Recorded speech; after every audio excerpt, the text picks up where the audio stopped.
Yeah, that's correct. Hello, thanks for the handover there, Sebastian. So I'm going to briefly introduce you to a number of speakers who are going to be speaking in this slot.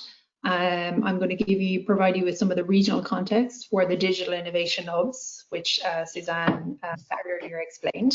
And we're also going to introduce you to two digital innovation hubs within the MIDI project, one in Ireland, Irish Manufacturing Research, and one in Germany, Fraunhofer IML. So you can see everyone who's here online, that's great. Then we're going to take you through and spend most of our time on the dash sovereignty that's occurred through MIDI. So we're going to talk to you about the use cases and some of the challenges that we've identified as well through networking with our ecosystems. Next slide, please. Yeah, next slide. Hi, how are you folks? Nice to virtually meet you. My name is Niall Loughney. I'm part of the IMR team with Lisanne. My focus in the organisation is to support companies adopt IoT and Industry 4 approaches to solving their problems. How are you? That's great. Next slide. Yeah, so just a little bit about me. So basically I work with Irish Manufacturing Research and I work with the EU programme. So a lot of my job is to, I suppose, help companies to embrace Industry 4.0. So I'm at that point between the companies and the Digital Innovation Hub and the larger European network, which MIDI has enabled. Next slide, please. Hello, my name is Martin. I'm with the Fraunhofer IML, and IML stands for the Institute for Material Flow and Logistics.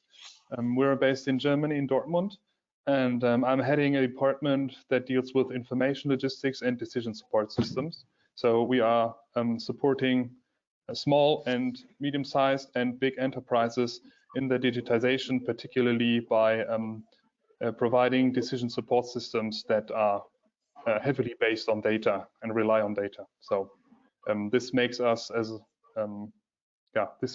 a key role in the IDS, MIDI, and all this. So data is quite essential.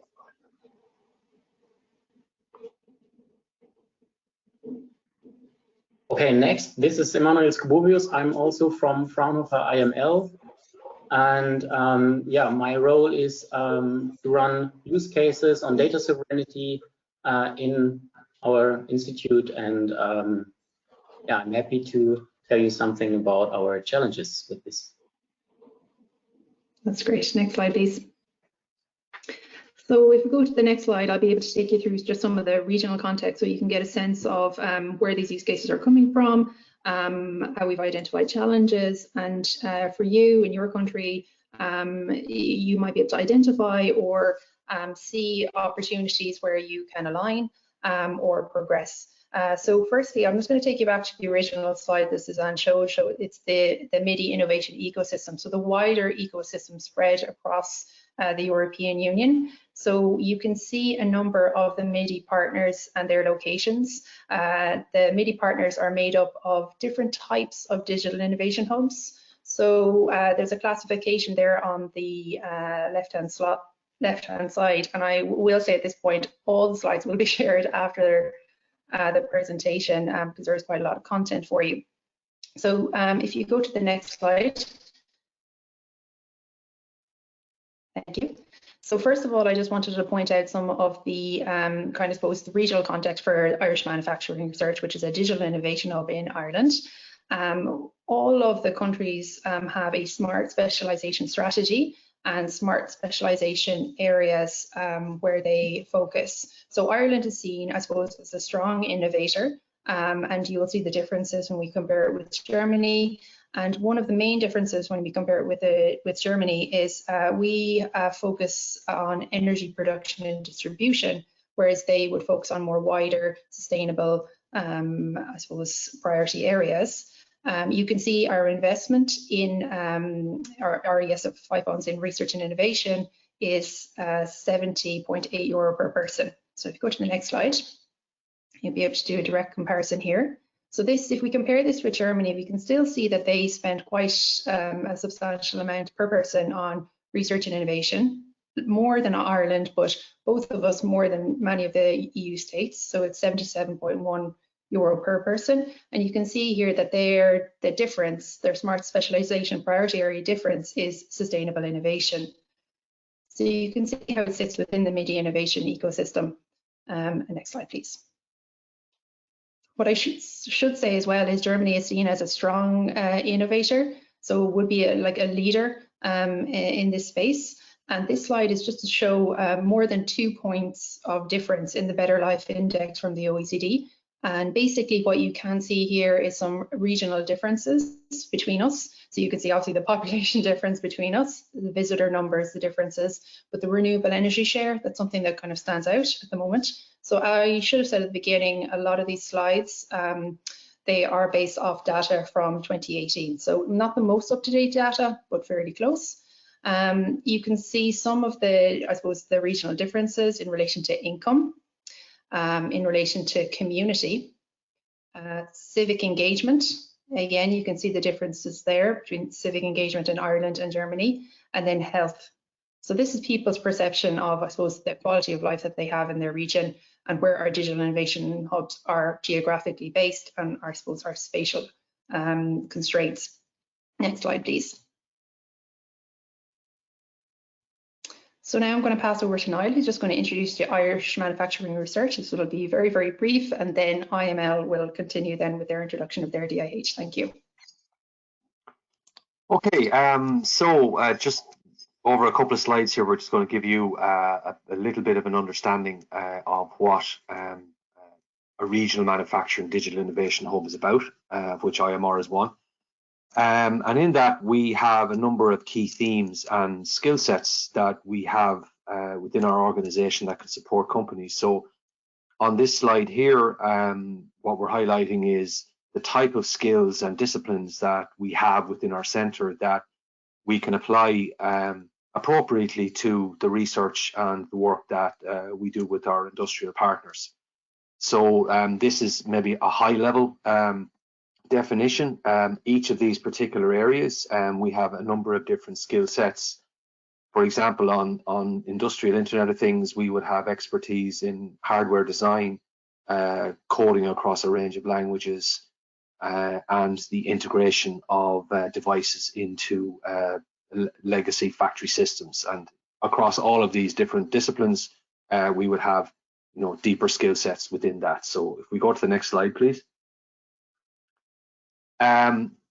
So these skills are generally not applied in isolation. Like I said, we tend to wrap a range of these skills around a particular problem. And what we're highlighting here is the core thematic areas that Irish manufacturing research focuses on, namely digitization, automation, control, design for manufacturing, and sustainable manufacturing. And within each of these pillars, as you can see, we bring to bear a range of these skills appropriately for a particular application and context. If we take the digitization theme here, you can see that we've had a range of successes in terms of the application of inline and image analytics, which would use IoT and digitization as well, our skill sets as well, to apply those capabilities. And another example would be in the automation control, where we've used robotics and advanced automation to support the optimization and the efficient use of labor within industrial settings. So next slide, please. So really this highlights there's a range of different ways that the center can be leveraged. So we have a very industrially focused research teams. At the moment we're actually over 70 individuals, and that can be applied to appropriate issues within industry. So we can effectively be an additional arm of capability for industry. That does have a large impact across the island of Ireland. We have an extensive range of active research partners, as well as supporting a large competitive R&D funding pool, which helps us help companies. our connectivity and our reach is extensive for an organization the size that we are. So we're involved in 12 major EU decision-making bodies, and we have a range of different strategic academic partnerships across the island of Ireland. We're an independent organization, which allows us to be very flexible based on what our network of in excess of 100 members requires. And we can also support in terms of knowledge dissemination and training. So it's a range of skills that we offer, as well as an extensive network and capabilities. So next slide, please. So I'll briefly interrupt here, and I'll just tell you very quickly about, I suppose, our journey. And we've done the same for the German Digital Innovation Hub, in order for other digital innovation hubs to kind of maybe map on or plan their activities. So Irish Manufacturing Research was formed, I suppose, driven by industry. So industry coming together and seeing the need for this type of a digital innovation hub. Then I suppose formalised by government, which means government investment to formalise the centre through the Technology Centre programme. Next slide, please. So, and this has helped us, I suppose, enter into collaborations with MIDIH and learn about, you know, key aspects like the IDSA, in order to get us, I suppose, to progress along the journey to become a European digital innovation hub. So MIDIH has really been an enabler, joining that network in order to form part of the ecosystem, their ecosystem, and also connect in ours. So that's it from us, and I think we're passing over to IML. I hope we're still on time. Yeah, thank you so much. I'm going to take you very briefly through our hub ecosystem and how that hub emerged from the core. So as I said, I'm with the Fraunhofer Institute for Material Flow and Logistics, and at our institute, it's all about logistics, all about material flow, all about the flow of information, and a newer topic, all about the flow of money along the supply chains. So we have about 600 employees, which makes us one of the largest research institutes dedicated to logistics in Europe, if not in the world. Yeah, next, please. Yeah, this is some impressions of our. Now go back, please. Yeah, some impressions from our side. So what makes this hub and our infrastructure unique is that we are applied scientists. So we have like different test beds where we can test AGVs, algorithms, swarms, and the interaction of humans and cyber-physical systems.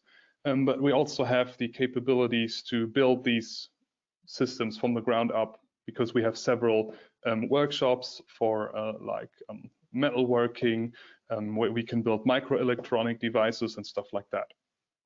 So that makes some sort of a boy's dream. So as you can imagine. Yeah, so next, please. So what we do is we do the theoretical part with concept studies and roadmaps, but still with an eye on industry. We also do demonstrators and proof of concepts, and we also accompany the products in development until they reach market maturity. So, but in the end, we're not a vendor, so this is where our contribution stops. Next, please.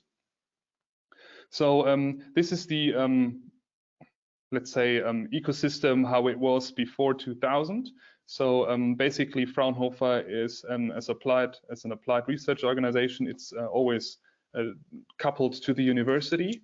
So all of our directors own a chair at the Technical University of Dortmund, and this is why we were closely linked. And formerly, Fraunhofer IML itself ran some competence centers for small and medium-sized companies, but at some point we noticed that's not enough, because Fraunhofer has a particular portfolio, but actually to drive digital innovation, that is not enough, and we need a much broader portfolio. And we are very, very happy that we managed to set up a digital innovation hub and really an ecosystem at Dortmund, Germany, next please, that is now capable of providing a full range of services. So let me please quickly take you through that. I'm not going to explain every logo on that. So on the one hand, we clearly still offer the research, the applied research services for companies as Fraunhofer, but we also kind of manage this whole ecosystem, which now, as you can see in the bubbles, has some sort of particular offerings for industry. We have some sort of incubation and acceleration partnerships. So the technical university has some program for startups, the city of Dortmund has, and we also have the digital hub logistics, which is also part of a hub network across Europe. We've just been awarded with the best digital hub in Europe, which makes us kind of proud.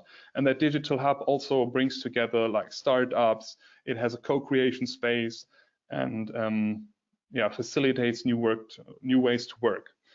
Bring together scientists, companies, startups, big companies, large companies. I think you can get the picture. Besides, we have the, go back one slide, please.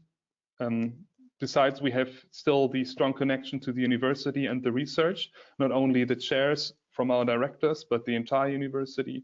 So now we're working together with computer linguists, with economical and social studies, and yeah, it's quite interdisciplinary. And we're part of several initiatives that hub. We can bring together, as you can see, ITS, OVL, competence centers in North Rhine-Westphalia, and still small and medium-sized companies are very prominent in what we do and who we support. So that's a rough walk through the infrastructure and the innovation hub that has been built in Dortmund. Yeah, so thank you.